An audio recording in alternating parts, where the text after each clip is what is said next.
59 years ago today, President Lyndon B. Johnson declared a war on poverty. His plan? End racial discrimination.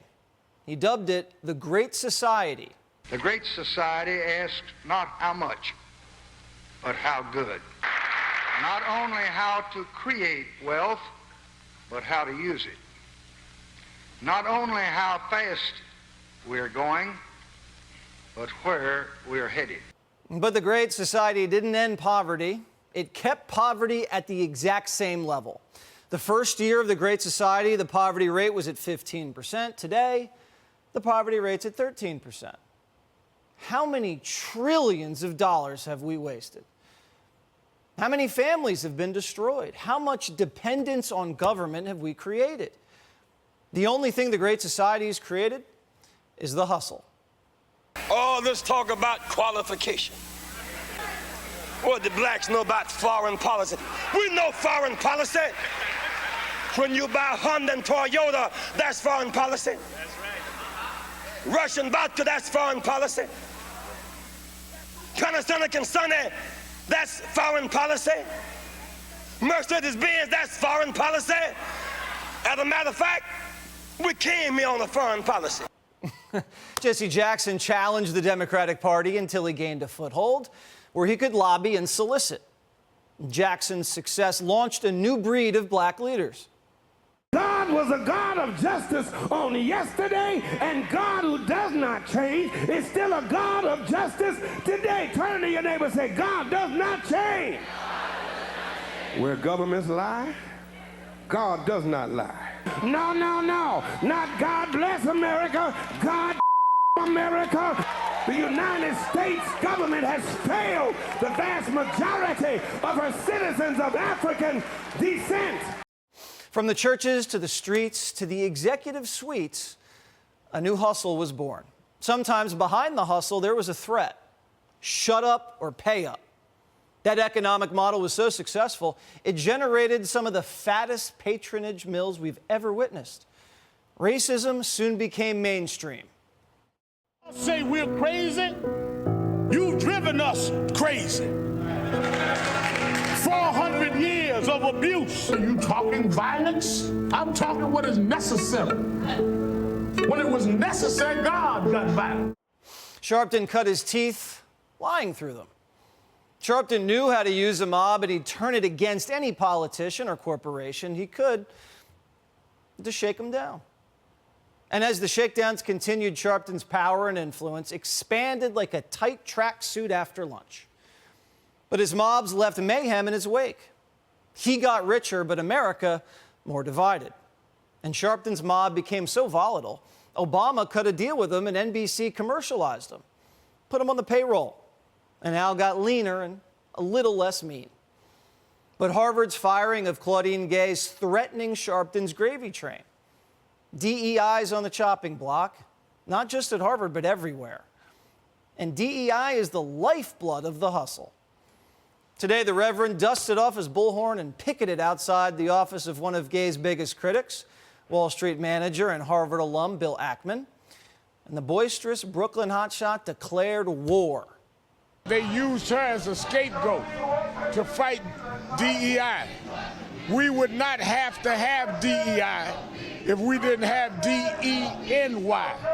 We were denied. I want to come to his office and let him know that we will fight him. He's declared war against all of us. Firing a DEI hire for plagiarism and anti-Semitism is a declaration of war in Al's world. Therefore, he is anointing Thursdays DEI Thursdays. Did he plagiarize TGI Fridays? I'm not sure. Of course, Primetime would never miss the first DEI Thursday, so we sent Johnny.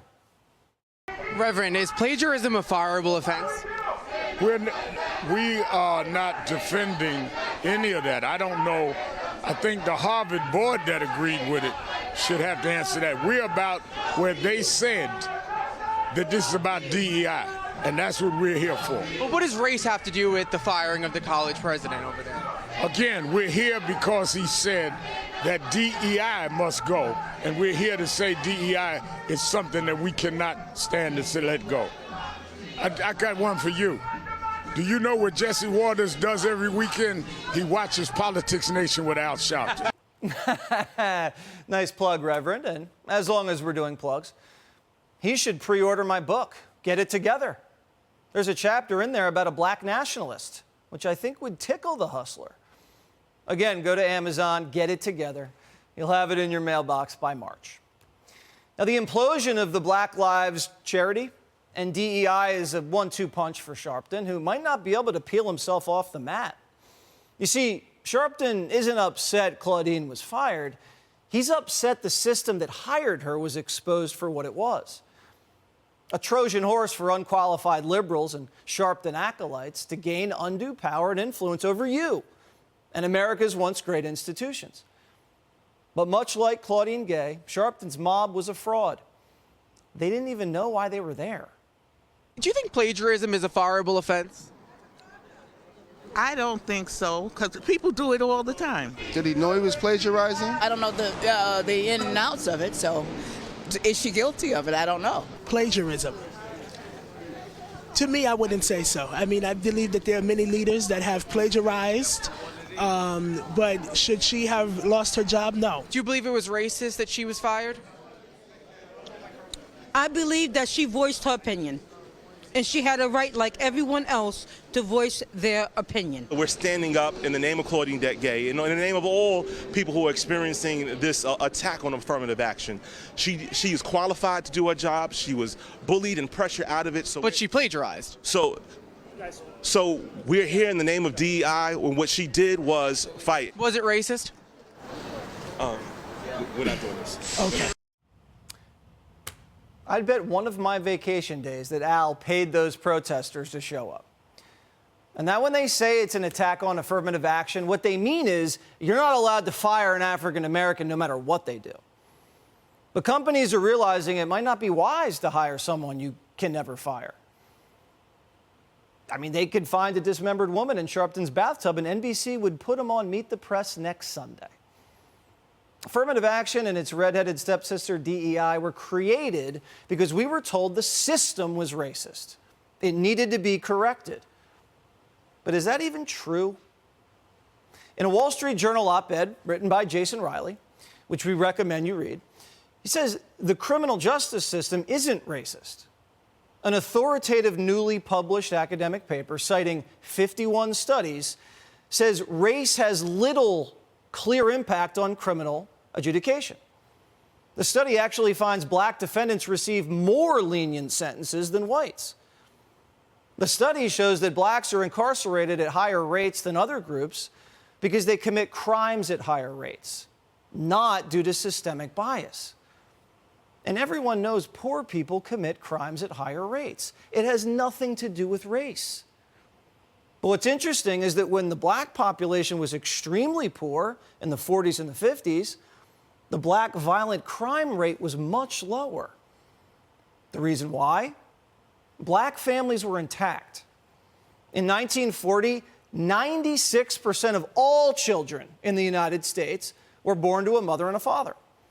Today, 40% of all kids are born to a single mother. 64% of black children are born without fathers. So what's the Democrats' solution? Not the nuclear family, which could cut crime and poverty in half in a generation. It's end cash bail, empty the jails, and hand out reparations. It's blame white supremacy, raise your taxes, and just redistribute it. They don't want to improve your life. They want to improve theirs. Keeping black Americans dependent on big government and incentivizing single motherhood while blaming rich white Republicans for their plight, which their programs have actually created, that's the hustle. They get rich off racism, and you get the blame. Hey, Sean Hannity here. Hey, click here to subscribe to Fox News YouTube page and catch our hottest interviews and most compelling analysis. You will not get it anywhere else.